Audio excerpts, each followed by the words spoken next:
बच्चे स्कूल जा रहे हैं। ज़ैनब जल्दी करो, असेंबली शुरू होने वाली है। हाँ अहमद, आज हमें देर नहीं करनी। अचानक एक बच्चा भारी बैग के साथ आता है। ओह, मेरा बैग बहुत भारी है। अली का बैग नीचे गिर जाता है, किताबें बिखर जाती हैं।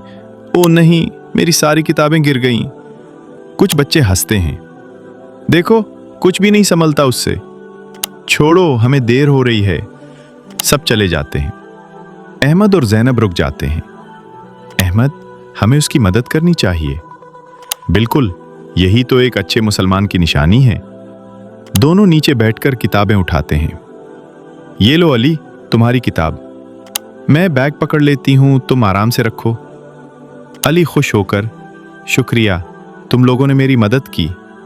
कोई बात नहीं, हम दोस्त हैं। दूसरे बच्चे वापस देखते हैं। ये तो अच्छा काम कर रहे हैं, हमें भी मदद करनी चाहिए थी। इस्लाम हमें दूसरों की मदद करना सिखाता है।